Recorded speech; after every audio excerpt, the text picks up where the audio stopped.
Good morning, good afternoon, good evening, wherever you are, and welcome. Now, this FreeThought Hour show is due to be attended by my guest, Tyrone Wells. And he was allegedly going to be the guest the week before last, but he had a run-in with a tooth, and he's had to have an extracting process, which rendered him untalkable last week. So fortunately, Eric Green masterfully stood in, and we had a lovely chat together, because Eric and Ty are both key people in a little hotbed of, I don't know whether they would call themselves atheists, freethinkers in Knoxville. Now, is it Kentucky or Tennessee? It's one of those southern states. And I think it's near the border. So both states have access to Knoxville. So there's a lot of activity going on over there, because Eric has his group, which he calls Summit, and another member of the team, Scott, is just about to do YouTubing as well. He's got his own YouTube show, which is going to start later today, which is called Exploring Epistemology. So if you want to watch that, tune in to, I think it's YouTube Exploring Epistemology, I think he calls himself. If not, go to Digital FreeThought Radio and you might find some link there. So unfortunately, although I was talking to Ty earlier on in Messenger, and he sent me some links to clips from his activities to show during this event, he's not managed to get through to me now. So I don't know what's happened. No doubt he'll join us as soon as he can. But this show is about one of the key activities that the Knoxville guys get up to, which is street epistemology. And the idea is to explain a bit about what it is and to show some examples of how to do it, because it's the opposite of social media. You know how we tend to get involved in arguments which turn into a conflict, very soon insulting each other on social media, where it's both sides. And I get called all sorts of things mostly by Christians, sometimes by Muslims, but we're almost as guilty, because when you're faced with dogmatic resistance to listen to the actual facts that we present to explain the case for not having to worship a God, it's very frustrating when those attempts are just met with a stone wall of resistance. So it's quite difficult not to get into insulting mode from the atheist side as well.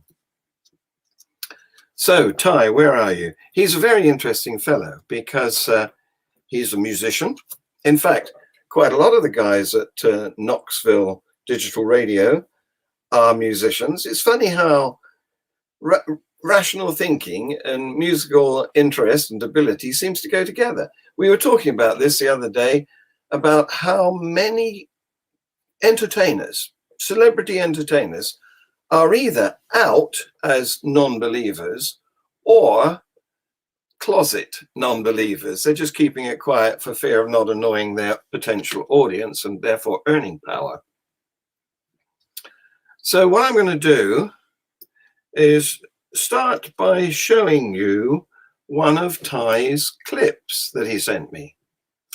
And here it is. I might as well play it. Here we go. Just like some people think the Earth is flat. Yeah? Some people think it's round. Okay. So, but I don't know. Is it? Oh, whoa. Because whoa. I'm not out there. I don't really know. So that's just a little sample of what happens in these encounters. They're, as you can see, they're face-to-face, live encounters in reality, not online. And it's a conversation which is not antagonistic. These people are enjoying each other's company. And that's the whole point of street epistemology, is to get away from argument, but to ask people questions which makes them examine their own belief systems. And Ty is very good at this. You couldn't see him in that clip because he was behind the camera, but he does appear in front of the camera in some of the other clips. And you can see that that person didn't feel threatened. And that's the whole point. It's the Socratic method. The idea is to not to agree with people, but not to argue with them. It's to make them question their belief system. And you can do this pleasantly. And that's why I wanted Ty to come along and show us how to do it. So let me line up another one for him. Oh, my studio is being invaded. I think they've got the message and gone away. Maybe I'll clip that out in the edit. So here we have another of Ty's clips.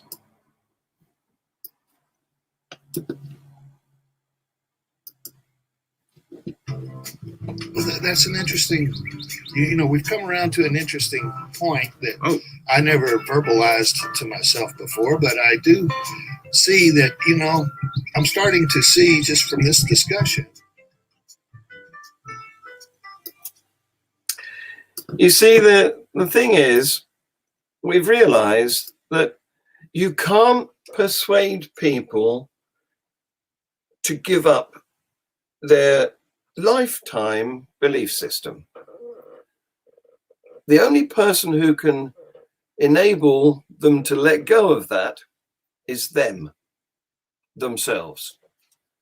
And that's the whole point behind these encounters, trying to get them to amiably examine why they think the way they do. Critical thinking is what we need. And a lot of people, like that gentleman there, say something like, I've never really thought of that way before. I've never vocalized it in my head to myself like that. It's because they have accepted what they've been taught from a very early age. And that can be quite dangerous. That's the way that religions go on from generation to generation without being challenged, just by indoctrinating or inducting. Maybe it's not so aggressive, not so unfriendly as indoctrinating. It's just teaching your children that this is what they should believe, inducting. All right, well, Ty still hasn't turned up. I hope he's not got another tooth problem. Interestingly, I also had a tooth problem. I don't know whether Satan's got it in for Ty and me, the finger of oppression from above. But I followed in Ty's footsteps and had a foot filling come out, and I had to go to the dentist myself. I'm repaired now, thank heavens. Modern dentistry is amazing, isn't it? Ah, Ty is messaging me now. I'll message him back.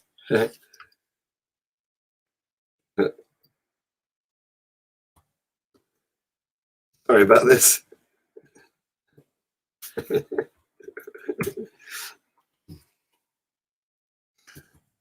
These things happen.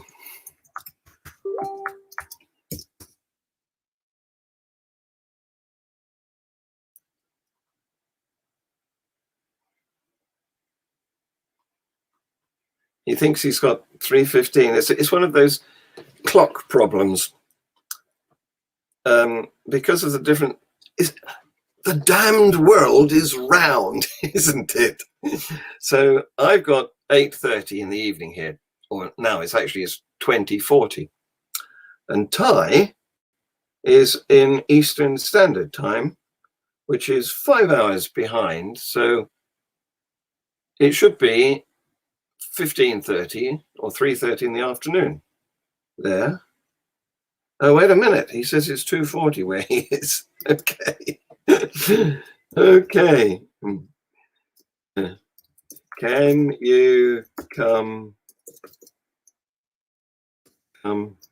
now?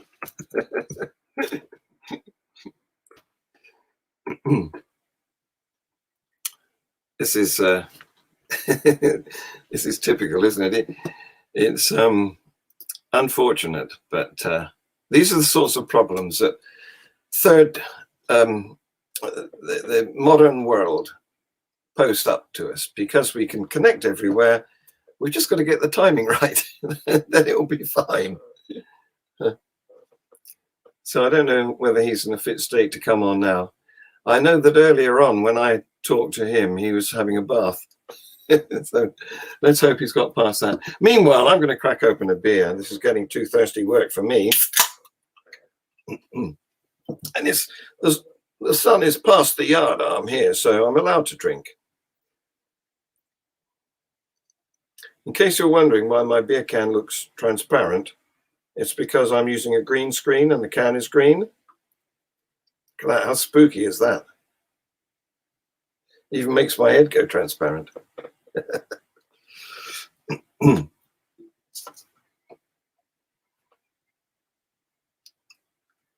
So, Ty, come and join me before I show all your clips without you.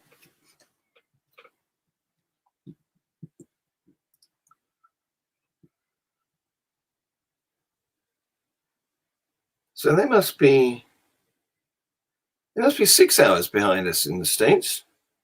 That's because we're on British summertime, isn't it? We put our clocks forward. How annoying. My apologies.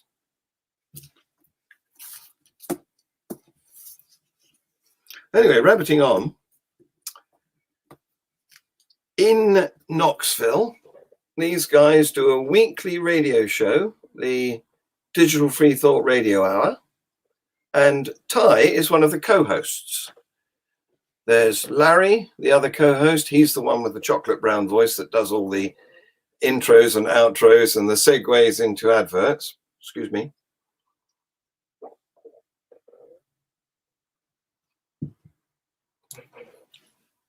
This is America, so of course there's adverts. And Ty does I suppose he's doing the chairman job, because they have 9 or 10 people on the screen in little pictures, and Ty has to organize those so they don't speak at once. I've been on their show a couple of times. It's great fun. Now, where are you, Ty?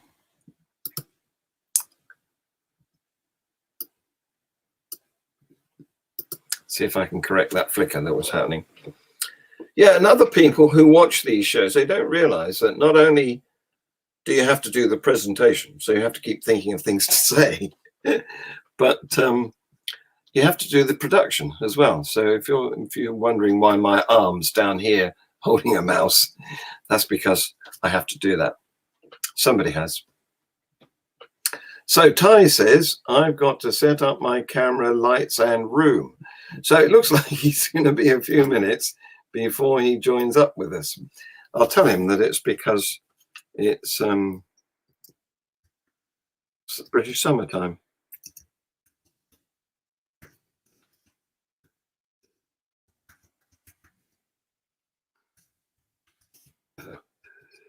Because, of course, part of the year, he's rapidly throwing things around.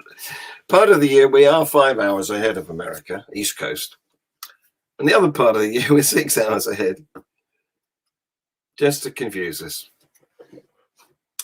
So bear with me and with Ty. He's in a panic now, getting ready. What a man, eh? What's he saying now? He's doing another message. He says, nah, it's because America has stupid time laws. Yeah, well, one of us does. I'm not sure who. Anyway, while we're waiting for Ty to get himself together, I can tell you what's going to happen next week, assuming it works. We've got a man from the UK, so there shouldn't be any time difference problems next Saturday, because we've got the Bearded Heathen coming on to talk to us. He's a recent YouTuber who is dealing with some of his friends on screen, some of his religious friends, and they're talking publicly. It's quite brave of them to sort of air their differences on YouTube. And they're talking publicly about their belief systems and why they believe them and why they're different. And yet, of course, they can still be friends. And that's the way the world should, the cookie should crumble. So if you've come to us by result of watching Global Atheist News, the show that precedes this one on our channels, thank you for watching that, because I make that every week. I've been doing that all of this year. Every Saturday it goes out at 8 o'clock BST. And that would be, what would that be? 2 o'clock? Yeah, 2 o'clock in the afternoon EST, and take away another 3, 11 a.m. in the morning PST, Pacific Standard Time. And at all time zones around the globe, whatever it translates into. But of course, all of these shows can be seen at any time as a play on demand cast, a podcast. And you can watch that at your leisure from wherever you are, no matter what time of day it is here. So he says 5 more minutes and I can log into the studio. Okay, we'll look forward to that time. Thank you for watching. I've got a small audience who are probably interested in the failure of this event. Yeah, watching me struggle to man the show on my own. Anyway, that's next week, the Bearded Heathen. The week after that, we have got a street preacher, a Pastafarian street preacher. He's really funny because he does a parody of street preaching and he really knows his Bible inside out. So he goes up against the evangelical street preachers, and he's based in Denver, and there's some very good YouTube videos on him in a sort of preach off with a Christian on one side and a Pastafarian on the other side, and the crowd watching with their mouths open. Why have I started flickering again? I must get a new computer, this 12-year-old one. No, it's not that. It's 8 years old, isn't it? Oh, he's logging in. We'll see him any minute. Time for me to have another slurp of a beer.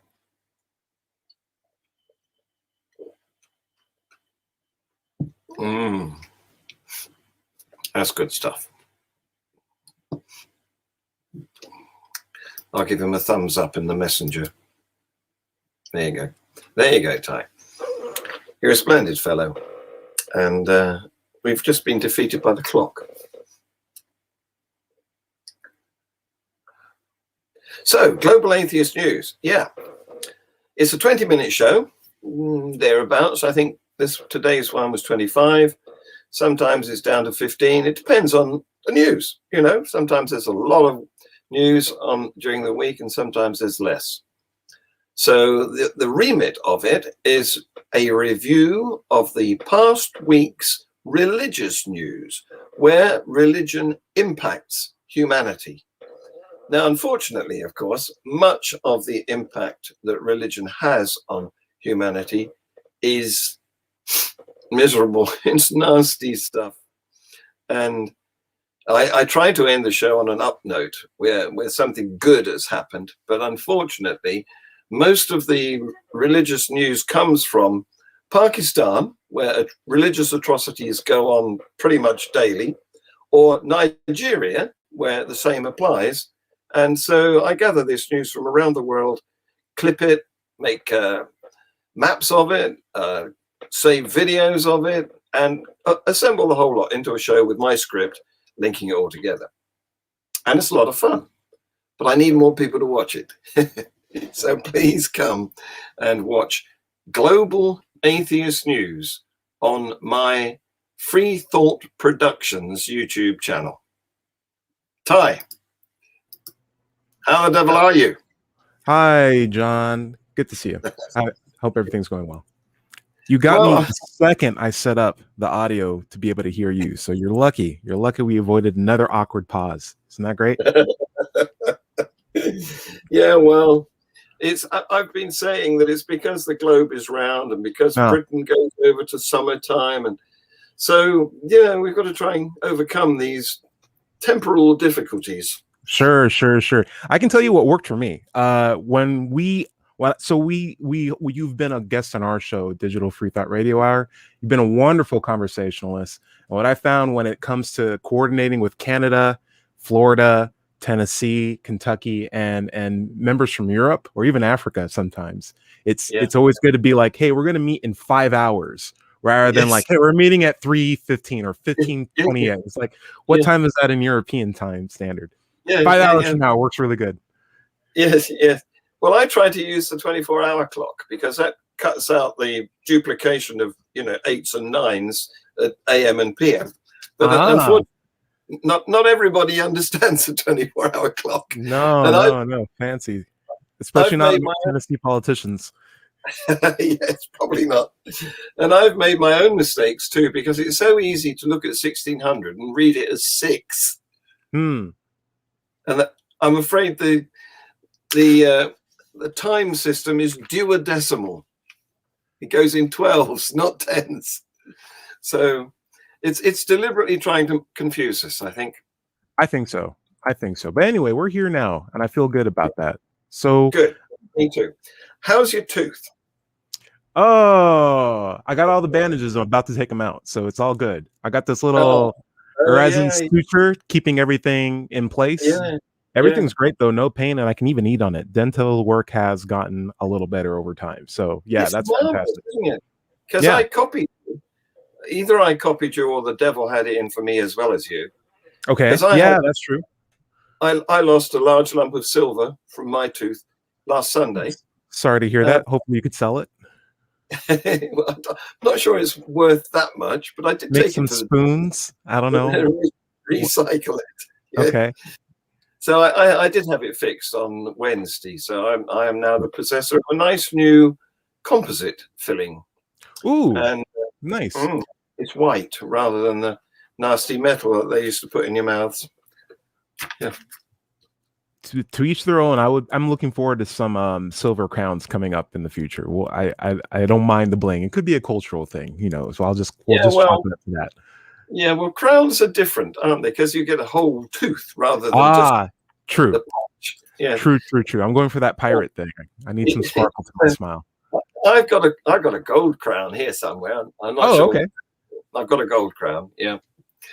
So anyway, the cheaper option was to have this one filled. So that's enough of the whole tooth, nothing but the tooth, and so okay, isn't it? Yes. So how the devil are you apart from your tooth? Let's see. Good week so far. I'm happy to be able to catch the show. And I don't know. I feel like this is finally the downturn of a lot of plagues that have been happening to us globally. COVID, so much political unrest, but I feel like we've made so much progress. As far as, from December all the way to the end of January, America has made some really considerable steps forward in terms of like re-engaging back into global politics in a positive way, back into the World Health Organization. We got a politician we have a president that actually believes in science, has a vice president that's female, person of color, has a vice president that's like, raised partially, with Hindu parents and parents from two different religious groups, and then she's just like in between, and she married a Jewish guy. So it's just like, if you want to talk about someone who's like, I'm aware of religion, but I'm not like America. It's like America's suddenly become United Nations. Right. It's really great. And I know Biden has his Catholic stints, but I think one of his first thing was protecting abortion rights and in some of his executive orders that he was listing out. So I'm like, great. We finally have a president for everybody. A lot of the Black Lives Matter protests have seeming to not just be a fad that comes and goes, which would have been disappointing, but we finally see good, solid awareness and changes. Police departments being able to work more in what I consider de-escalation tactics. And I think SD, when we talk about that, will fall directly into that conversation. But small things, too, are getting changed, too. We used to have a thing called Aunt Jemima syrup. I'm not sure if you're familiar with that. Are you familiar with that? Have you ever heard of that before? It's a syrup that literally has the face of like the slave woman, like an indoor slave woman on it, being like, I don't even want to do the impression. It's just such an offensive thing. You go in and you cringe, and people are like, what's the big problem? It's always been like that. I'm like, yeah, that duration has never been a good indication of something being a good thing, right? It just means it's been bad for a long time. Well, we have some very embarrassing history in the British Empire, I'm afraid, and it extended even to our cuddly toys. And I'm not going to mention the name of one famous one that's now no longer acceptable. Oh man, I don't doubt it. It's always been a creative process. I'll put it in a private message to you. Okay. I look forward to looking at it only when I am in the mood to feeling a little disheartened, but hopefully it's going away.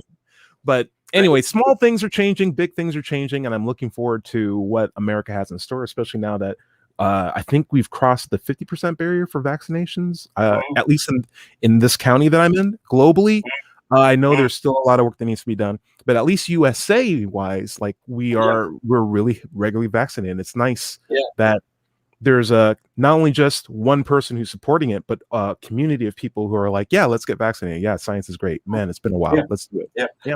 And another piece of news while we're on the sort of semi-political front. Sure. Trump, because he's banned from all the social media now, so he started a blog.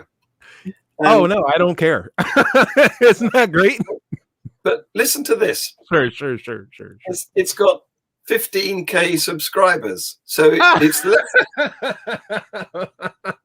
Yes.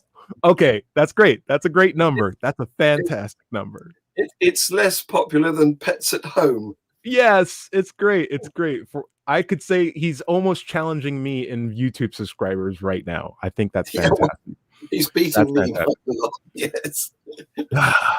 Good things are happening. And so it's been a while since I felt optimistic about the future in general. And I've always said, here's part of my stand-up, but as a Black person, you never want a time machine. You never want a time machine to go backwards, because today is always the best day. Because you go back 20 years, who knows what you have to go through or relive again to get to where you are now. So you always have to think about, hey, we made it here today. It's good. But now I feel like for the first time, I can start looking forward in the future and being like, hey, I think next year is going to be better than it is today. I think 10 years from now, it's going to be amazing for my kids. I think it'll be great for people who look like me. And the people who don't look like me to just get along better and it not be a big deal anymore. I feel like we're making that path. The trend is definitely in the right direction. Yes, absolutely. Yeah. Which makes me think of a book by Steven Pinker. Oh, okay. I can't remember the title of it, but it's along the lines of "You've never had it so good." And he looks back. Okay. Yeah. Sounds like a book a guy named Stephen would make. Yeah. Yeah. He looks back at history and he points out how we used to be at war continuously.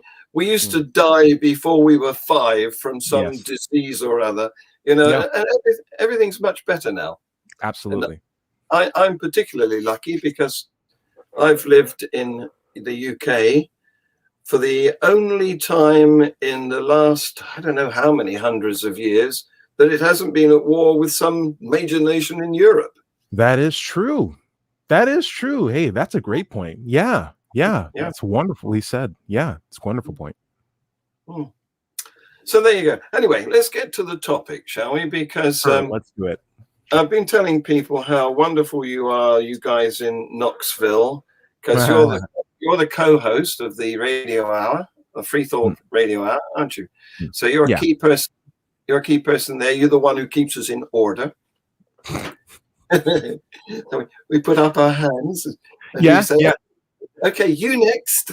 Yeah. Only because it's fun to have. So we used to be a radio show where we would have a booth. We'd go. Actually, Larry and I would travel to what was called the Birdhouse in Knoxville, and we would set up in a small studio and have people call in. And we'd always say to ourselves, we can talk, but once a caller calls in, they have priority and we'll have a conversation with them. And so that was a very easily managed, situation. And then as I moved, we decided to start doing the talks over the internet in sort of like the Zoom web video streaming fashion. And I think the first time we did it, we had 8 people in at the same time too. And everybody wanted to say something at the same time too. And it's like, Larry, you gotta be the Larry. You gotta be the hello, welcome to Knoxville. He's got to have the voice and he's got to have the chill. And I got to be the, hey, wait. Come on, guys. Let's have a conversation. But we can, if it's 8 people and it's a half-hour show, it was a half hour back then. We got to realize it's like only 4 minutes each. So let's make the talks concise and get through it. And you had to spot the long talkers, and I was a long talker too, but you had to like realize like, oh, there's the problem person. You got to raise your hand. There's the guy that likes to go on little tangents. Let's just summarize and get out to the next one. That way we can respect everyone's time, right? Well, it's got to do slick. that sometimes. The way it comes over is very slick now, and yes, you are garrulous, but as an interviewer, I like that because I have less to do. Cool. I just poke you and you go. yeah, that's basically it. But it was one of the best venues for me to start learning really an approach to having kind of like these really deep conversations with people that were about what they really strongly believed were true. And it wouldn't have to be in the format of like a debate or an argument, because I don't like debating. I don't like arguing. I think they're valuable. It's a great technique, but not everyone's suited to have those kinds of engagements. And so I was thinking like, what was another option? And in Knoxville, Larry started up this meetup group where people would just sit and eat pizza at Taproom, Taps and Barley's. And it was once a week. And I'd go there, and we would have this incredibly diverse group of people, a lot of first-time visitors, and they'd sit down and they'd all want to talk about, well, this is why I bowl overhanded, or this is why softball is better than football, or this is how I became an atheist. And a lot of times I'm just asking like, so, like, how did that happen? Like, tell me the thing that made you change your mind or made you strongly believe that to be true. And I realized that I was having these really fun conversations with people that were basically just really positive engagements about how they came to their conclusions. And someone said, hey, you're doing that thing that guy on YouTube does where he stops people and is like, what are you doing? What are you doing? So I'm like, ooh, that doesn't sound like what I'm doing. That just sounds like it stressed me out. But I realized that there was an entire community of people having these kinds of talks on the internet. And I was like, well, that's fantastic. I feel like I'm already sort of doing that. Let me contribute to this science that's going on. You invented it, really, didn't you? Subsequently. I feel like enough people I don't feel like asking how'd you figure that out is worth an invention, if you ask me. And I feel like if anyone did it, I know we attribute stuff like asking questions to Socrates, but people have been asking questions, for as long as like, where'd that fire come from? What do you mean fire? How is that made? Tell me about that. I want to know, Og. Tell me about that cave painting. It's a personality thing, really, because I don't want to alienate people. That's why I don't even call myself an atheist. I call myself a non-believer because it's less aggressive. Because so many people have the impression that an atheist is, I won't go so far as to say a baby eater, but is a person who is immoral and purposeless and hates God. And that's not true. I'm just a guy I'm a retired science teacher, and I don't want to have those labels pinned on me. So I just call myself a non-believer. And what you're doing is a personality thing, because if somebody wanted more of a confrontational encounter, they'd go to Matt Dillahunty on Ask an Atheist Experience. Yes. And he would give them a much more aggressive confrontational experience. Sure, sure. Or at least his approach used to be really aggressive way back when. Now I feel like it's mellowed out towards more of what we're doing already, to be honest with you. I do agree that it's a personality thing. There's going to be different kind of personalities that will, how do I put it? Will take a sampling of what arguing has to offer, debate has to offer, and what I call SE or street epistemology, which is a terrible term. I like Socratic examination, means the exact same thing, but more people immediately understand it. So Socratic examination, they understand that they can take a little bit of what fits their personality in order to make a conversation happen. What I like is when people take the blend that fits their personality, because then they can be very comfortable when they engage with people. And that comfort that they have is a vibe that's exuded by them that can be matched by their interview partner.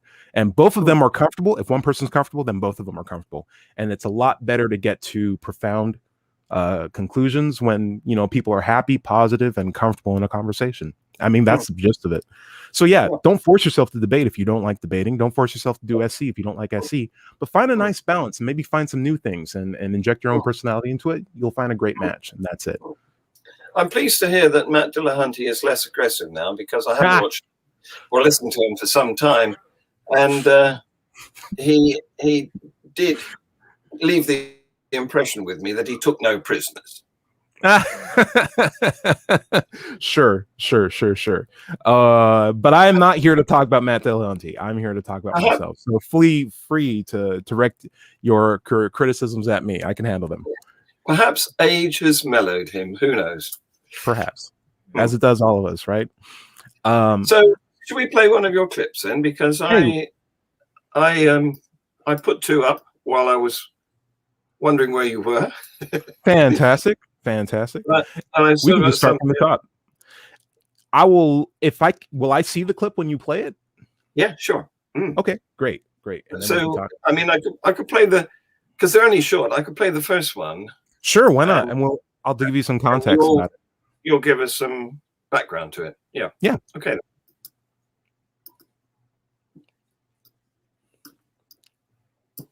Coming up.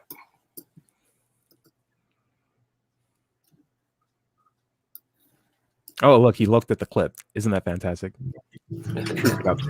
Just like some people think the Earth is flat. Yeah. Some people think it's round. Okay. So, but I don't know. Is it? Oh, whoa. Because I'm not out there. I don't really know. So yeah, truly a short clip, but generally an idea of like the people that I would engage. So where I set up to do those talks was the first place I set up to do my talks, which was at the University of Lexington, or University of Kentucky in Lexington, Kentucky.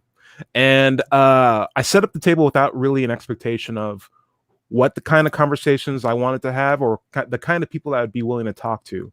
And it turns out that when you're a stranger,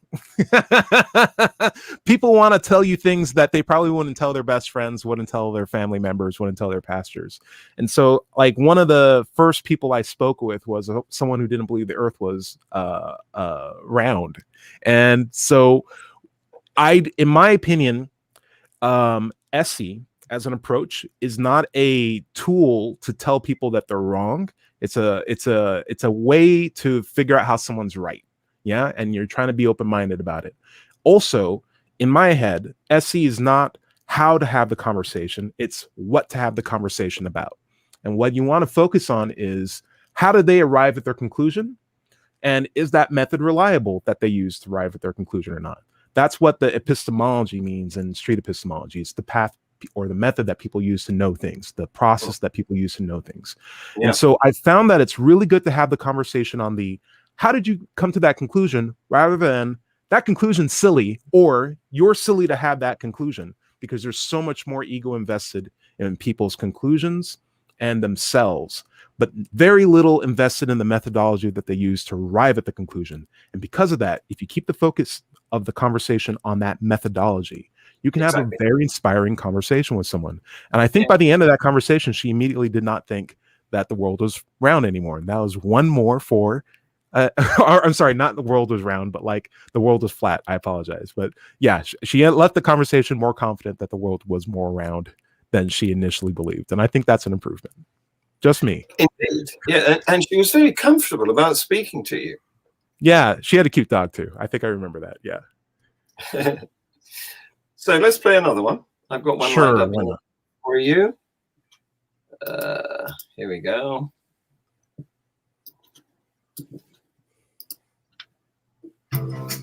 Well, that's an interesting, we've come around to an interesting point that I never verbalized to myself before, but I do see that, I'm starting to see just from this discussion. Right. Yeah, so what's happened there is as you were saying, these people haven't thought about these things very deeply, have they? Exactly. And so they've been content to go along with what they were told, or what their friend group just genuinely believes in, or what they assumed everybody around them believes in. John, you would know this. Like, you've met people who are in for example, a cultural bubble, or maybe a dogmatic bubble, and never really had a chance to pop it or see outside of, their own outline, right? And sometimes it takes someone who just is willing to ask the question to them for them to first time in their lives realize, oh, why do I believe that? I've never really considered it. I just always thought it was part of me, but I never really looked back into my, trunk of ideas. Well, that's right. But going back to what they've been told, I remember when I was an active science teacher, that I had some sixth formers. We call them sixth formers. These are the guys who are trained. Formers? I don't know. You're gonna have to help me out with this. Sig formers? Well, sixth formers. These are the guys who are training for university entrance. Okay. So sixth formers? You're gonna have to spell. SIXTH.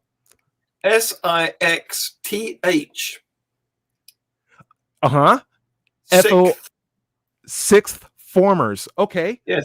It's like the worst form of transformer, but okay. Got it. So I was teaching them, we call it A-level, and A-level biology in that case. And I started the course with evolution, because everything is explainable in terms of evolution. The whole of biology stands on evolution. It's one of the it's the third law of biology. So yes, I'm with you on that. Pretty much. Yeah. So I started teaching there, and I think the second week I had a complaint. Well, not a complaint, but I had one of the pupils come up to me and say, I've got to change the subject because my parents don't approve. Yeah. No, it's absolutely true. I can't tell you how many times I've seen conversations when I was at Georgia Tech, the university I got my PhD in biochemistry at. And there was this really, really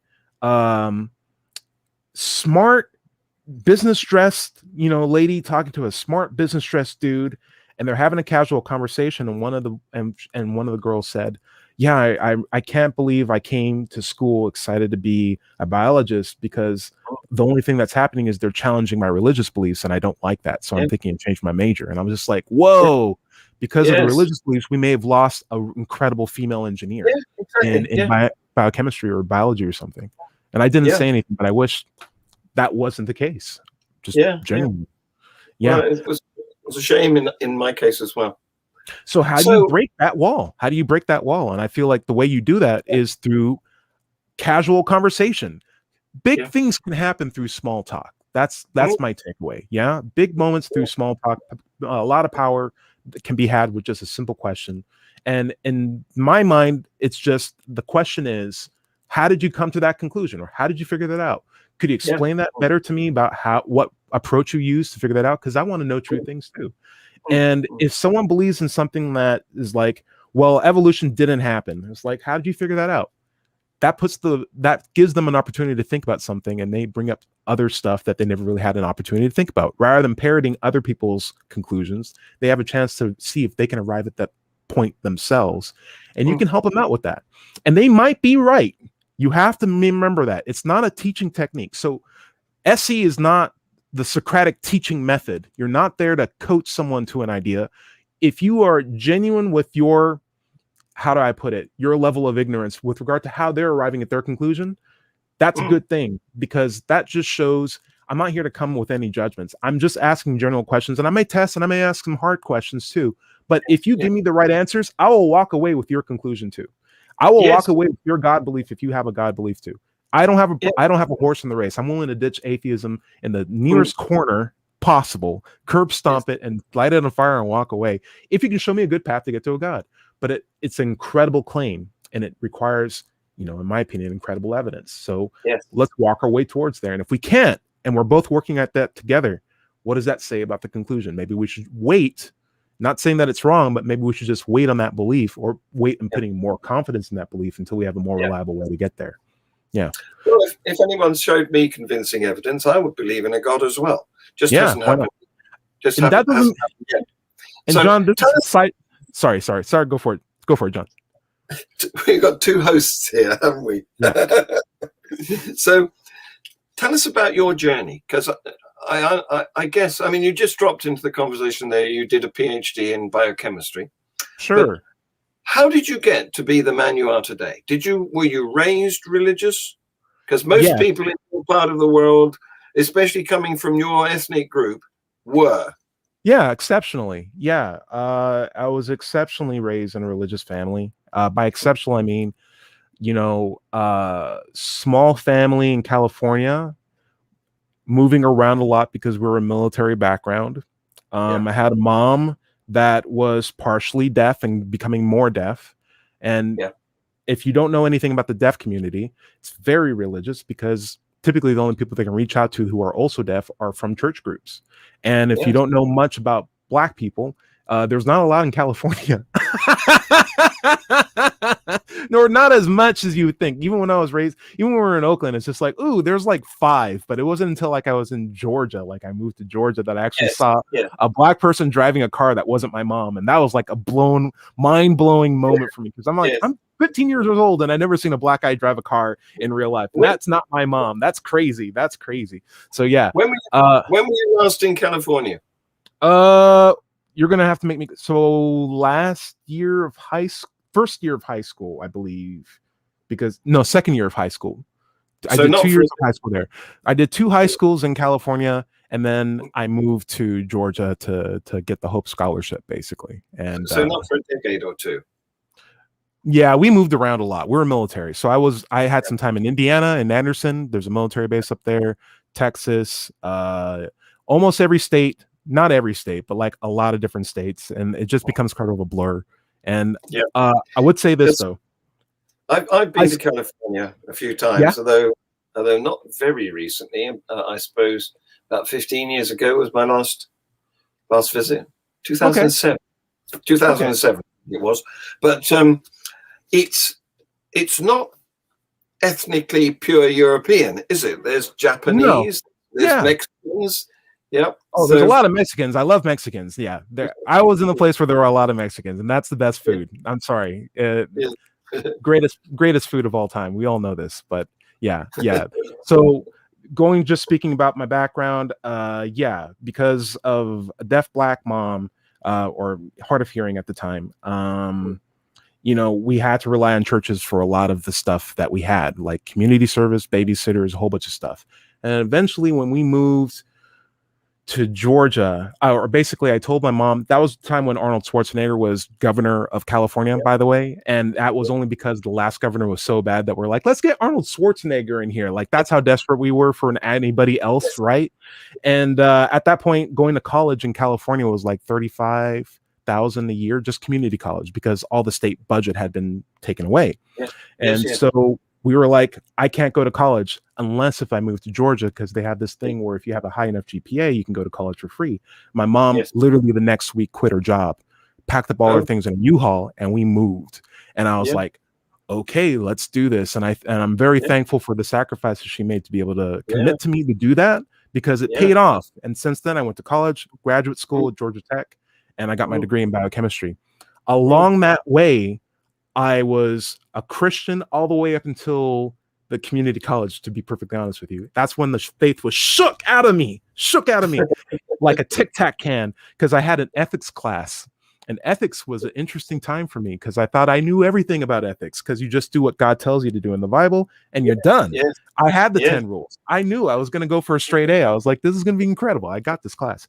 And then I realized, no, that's wrong. Morality is a process. It's not a list of rules. My Yes. actions have consequences. If I insult somebody, I have to apologize to them. I can't just pray to a God to resolve that. Yes. Whoa, well, let me read this Bible. Let me actually read this. And I was like, ooh, I disagree with this. I disagree with that. Should I disagree with this? Well, there's no way that this can be true if I'm reading this with an open, objective mind. And yet I'm not agreeing with anything that's in here, especially the actions of this, holy figure. I hope you can still hear me. My video froze just a wee bit. I can still hear you. Okay, great. But basically, my final takeaway was I went from a period of saying I'm not religiously affiliated to saying I'm not a non-believer.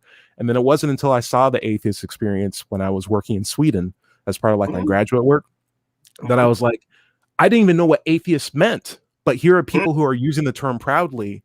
And these were the first time I actually saw atheists. And I heard all the bad stuff about them. But these are atheists who are saying, just look it up in the dictionary, what it means. And I looked it up and I was like, yeah, that's me. And then I saw Atheists for Dummies and I'm like, oh, I've been wasting my time allowing other people who aren't atheists to tell me what atheists are. Yes. Clearly, this is what applies to me. I don't care how people define me. I'd rather define myself. And that's the term that I use. Yeah. It's cheeky of people to put badges on us, isn't it? How dare they? Sure, it happens. But, what are you going to do? It happens. Yeah. Put up with it. That's what you're going to do. Or argue against it. Or just give people an excuse to not have those bandages on people that they actually know. And that's why I like to say that I'm an atheist, even to my work friends who like me. And when next time they hear, well, atheists are terrible, people's like, no, they're not, because Tyrone is like one of my best friends and he's an atheist. That's not a big deal. Yeah. Yeah. Just pass me another baby. I've finished this one. Sure. Whatever they do in England, I'm all good. I'm all for it. But yeah, I do think it's a cool journey. And to be honest with you, I don't feel like this is an ending situation for me. I still feel like I've gone from the whole, oh my gosh, I need to let all my friends know about atheism to I'm an atheist on my own. And I feel like I'm willing to let it go if I had a good reason to. And I feel like that's enough for me. And now I'm just here to have good talks with people who feel strongly passionate about many, many different things or different gods. And maybe we can have an enlightening conversation and a positive walk away after that. And that's enough for me. That's my spiritual path at this point. If you I'd like to show another example of you doing just that. Sure.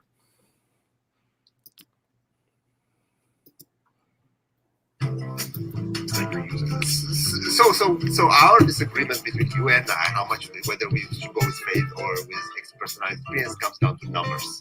No, numbers, right? Or numbers. May I express? May I express? Yeah. The issue isn't so much with numbers; is the method testable? Because if I test something and it doesn't work, then I know that it doesn't work, and I'm by FDA correcting themselves and saying this drug doesn't work, pull it off the market.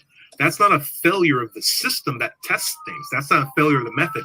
That's a demonstration that the method actually works because they were able to take something that didn't actually work off the market.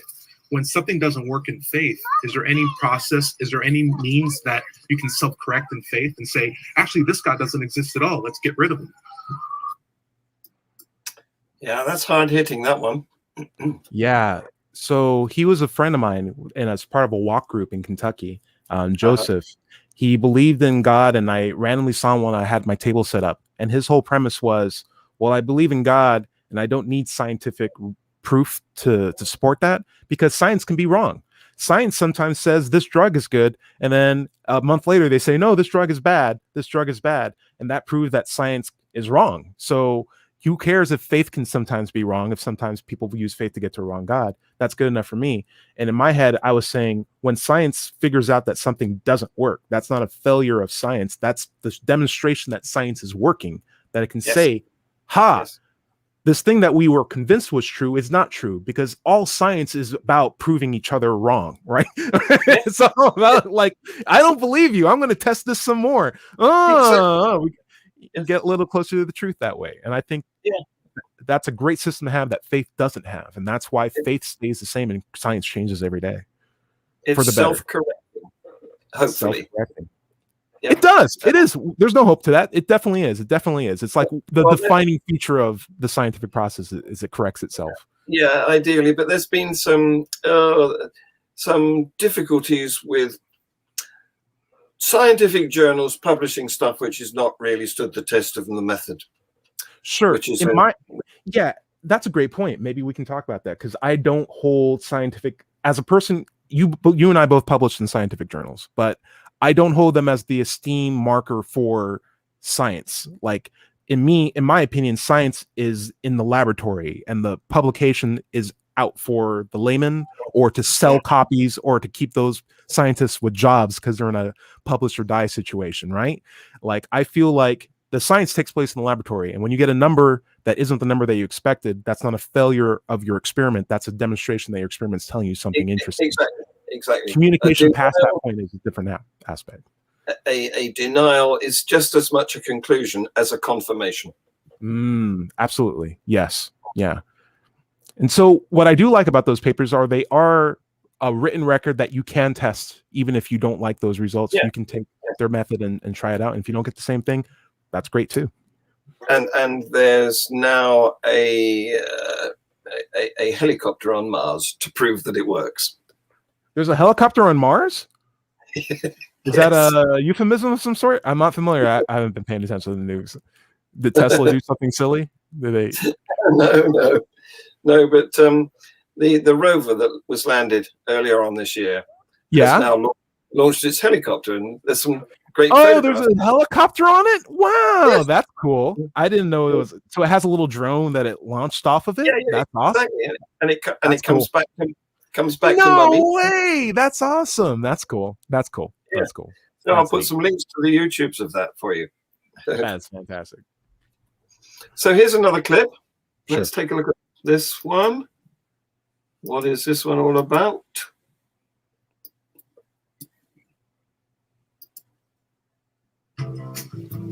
The question then remains, like, what did convince you that a God exists? Like, are people better off believing until they're proven wrong? Or should they start believing when they have enough evidence to believe that's the case? That is a very good point. I would say... You're making him think. I think it depends on what you're talking about specifically. Let's talk about your God specifically. Like my God. Okay, I think it's best to believe first, and then you can always. I don't know. That's a good question. He's struggling with that. You've raised the possibility of things being falsifiable to him, right? Or that, sometimes it's not good to believe first until you're proven wrong. Sometimes it's wait until you have a good reason to believe and then start believing, right? And it's that whole Pascal's wager sort of situation. Right? So my whole SC, education has been both an experience of learning how to better talk to people, but also do better video editing. Because it's really hard to light up completely different complexions with like the same lighting situation. Have you noticed that? Like that black face is like, it's just shadow all over the place. But now I've learned how to like better position everything, and that's great too. Well, because I use a green screen, I've had to splash out on a proper professional sun up here. Wow, it looks great. Really good diffusion. John, just want to make sure, how much time do we have remaining? We have, if we stick to the schedule, 30 seconds. Good. Just want to remind you, I'm not being the host here. You're the host. That's what I'm saying. Anyway, I appreciate being on your show. Thank you very much. These clips are all available on my YouTube channel. Yeah. I do like to release my victims after an hour. Otherwise, it does become too much of a torture for them. So, you've been fantastic. Let's move again at another scheduled time, or another scheduled time in the future, for sure. Sure, yeah. I've never had a guest who wasn't willing to come back. So you have been as fantastic as you were expected to be, even though we didn't get the timing right at the beginning. Not your fault. Not my fault more than anybody, probably. Anyway, I'm going to now stop this banner going by because I often forget to do that. And I'm going to thank everyone for watching, past, present, and future, because, of course, when this is a podcast, we get a bigger audience. And I'm going to play your outro. Oh. Yeah, you've got your own outro. So next week, The Bearded Heathen. Thanks for watching.